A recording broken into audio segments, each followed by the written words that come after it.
Hallo zusammen und willkommen zu einer neuen Folge von Michaels Modellbaustube. Speziell die Anfänger unter euch kennen sicher das Problem, man klebt ein Modell zusammen und da passiert es oft, dass der Klebstoff irgendwie rausquillt, überquillt oder dass man das Zeug dann hauptsächlich auf den Fingern hat, dort wo es ja nicht sein soll. Deshalb möchte ich euch heute ein paar kleine praktische Tipps zeigen, wie man Teile zusammenklebt und was man da beachten sollte. Also, bis gleich!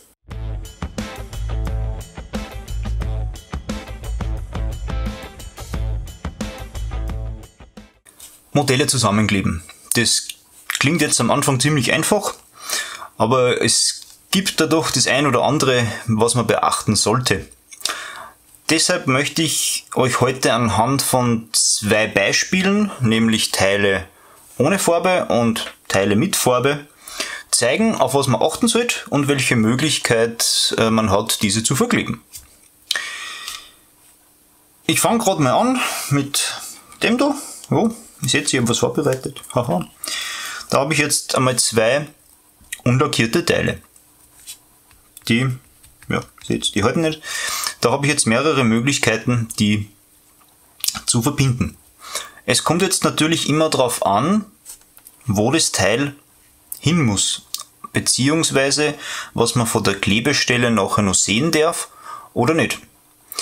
In einem älteren Video von mir, das verlinke ich euch unten in der Videobeschreibung, da habe ich das Thema mal aufgegriffen und habe euch gezeigt, wie man statt Spachtelmasse Klebstoff einsetzen kann. Und genau diesen Trick oder diese Arbeitsmethode machen wir uns jetzt da auch wieder zunutze. Wir nehmen also diese zwei Teile und da mein Kleber und da pappe ich jetzt relativ viel Kleber rein, also richtig viel. So möchte ich ein bisschen rein. So. Jetzt habe ich da richtig viel Kleber drin. Und wenn ich das jetzt da zusammendrücke, da habe ich natürlich die falsche Seite erwischt, ich Depp. Wenn ich das jetzt zusammendrücke,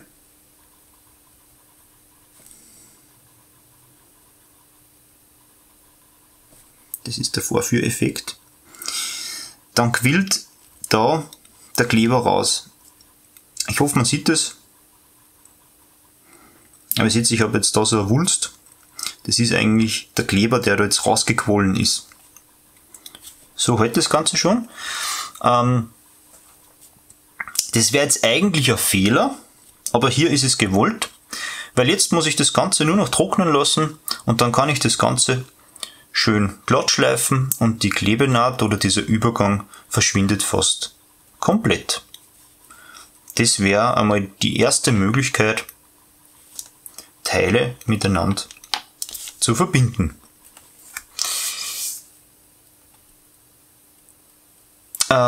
Jetzt hat man aber Teile, die man vorm Lackieren ja, aneinander kleben muss. Und ja, da muss jetzt der Übergang nicht zwingend verschwinden. Das heißt, man klebt die ganz normal zusammen. Und da ist jetzt die Devise, und die ist eigentlich, das ist die Faustregel beim Modellbauklebstoff, weniger ist mehr. Also ihr seht, ich habe da wieder meine zwei Röllchen, also das sind jetzt zwei frische, das andere ist da. Und dieses Mal nehme ich relativ wenig Klebstoff, also ich streife das da am Rand ab und trage da jetzt ganz wenig Klebstoff auf.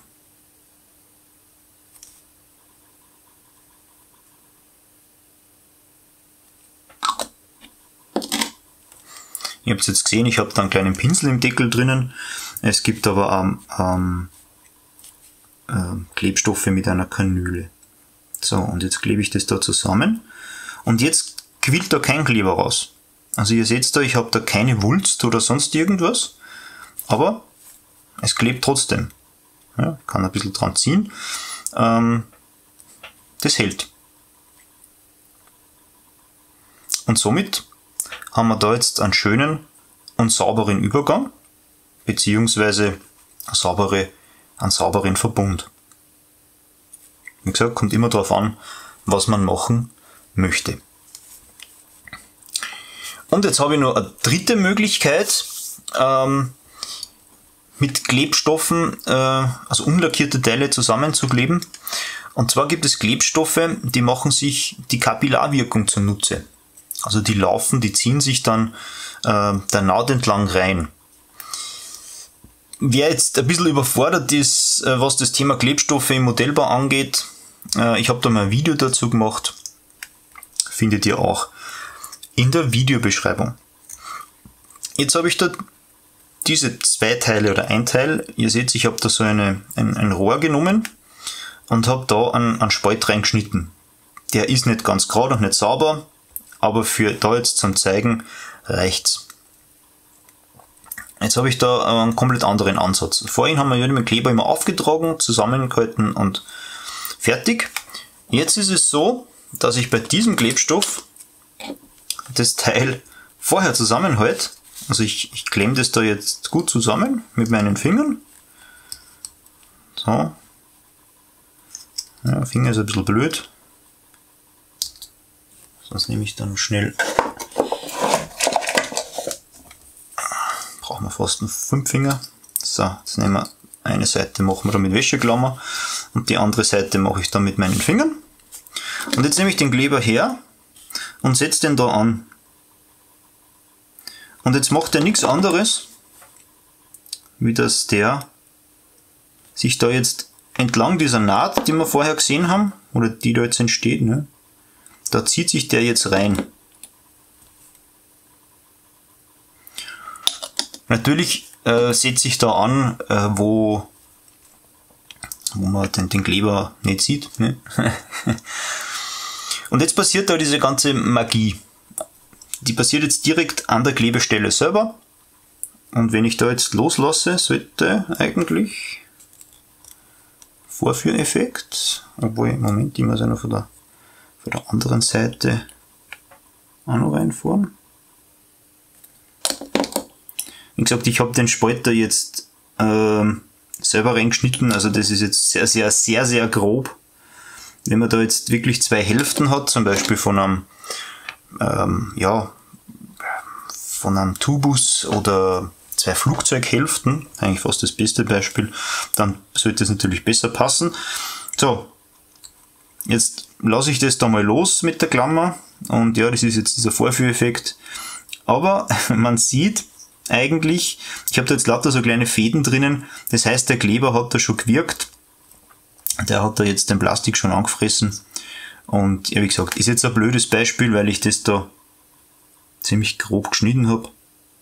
Sonst machen wir das da mehr in der Mitte, da passt es am besten zusammen. Lassen wir den da nochmal ein bisschen reinfließen. Also ich habe den jetzt da nochmal angesetzt. Das ist jetzt da, wo die Klammer greift. Da lassen wir es jetzt ein bisschen ziehen. Und in der Zwischenzeit gibt es jetzt eine Überleitung zum zweiten Teil von dem Video, weil diese Methode ist sehr praktisch, wenn man bereits Farbe auf den Teilen hat, weil man die quasi reinlaufen lassen kann oder wenn man da keinen Spielraum mehr hat, sage ich mal, um das zu machen, was ich euch jetzt zeigen werde. Denn was sich praktisch nie verhindern lässt, ist, dass man bereits lackierte Teile miteinander verkleben muss. Für mich und sicherlich für einige von euch ist das immer ein bisschen eine Nervenprobe.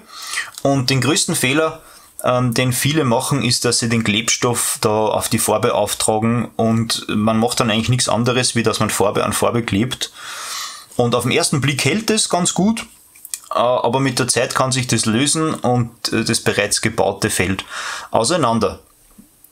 Da hilft es einfach nur, dass man die Klebefläche vorher anschleift. Ich zoome ein bisschen raus. Dann ist es einfacher. Und da habe ich auch was vorbereitet. Ich habe da auch wieder diese Röhre, die habe ich da lackiert. Und da habe ich jetzt ein anderes Teil ebenfalls lackiert und das möchte ich da jetzt dran kleben. So. Jetzt könnte ich da einfach Kleber auftragen und patsch. Ne? Aber dann habe ich genau das, wo ich gerade gesagt habe, das möchte ich ja nicht. Wegen dem nehme ich da ein 1500er Schleifpapier.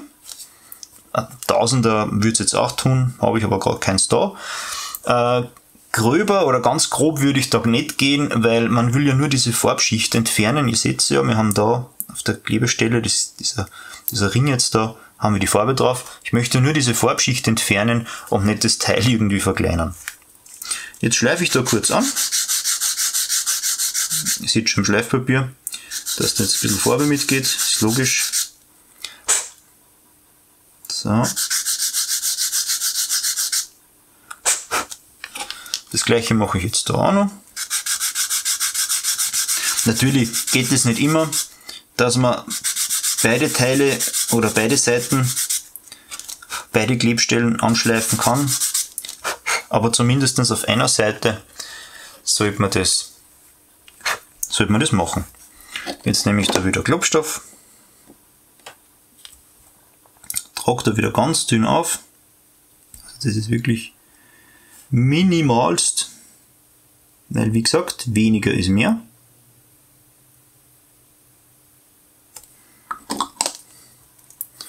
Und dann kann ich das da dran kleben.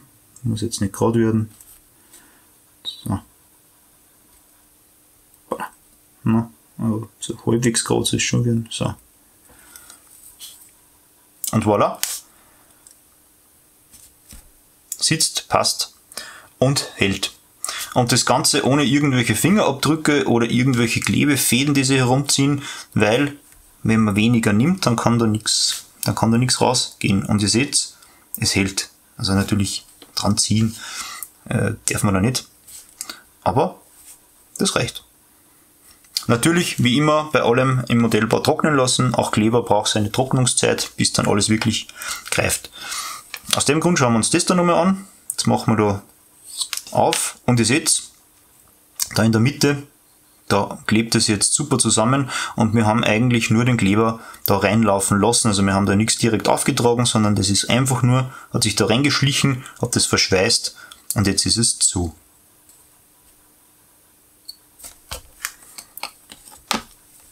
Ja, so einfach geht es. Ja, ich hoffe, dass ich euch mit diesem kleinen Tipp heute wieder weiterhelfen habe können. Oft muss man sich sowas auch als Fortgeschrittener immer wieder in Erinnerung rufen, da man oft die Basics vergisst und dann macht man blöde Fehler. Gruß an Heiko. Und wenn euch diese Folge gefallen hat, dann freue ich mich natürlich wie immer um einen Daumen nach oben. Und wenn es Fragen dazu gibt oder sonst irgendwelche Anmerkungen zu diesem Thema, in die Kommentare damit. Und wer keine weitere Folge verpassen möchte, dem lege ich wie immer das Abo ans Herz, denn dann sehen wir uns in einer Woche wieder um 18 Uhr.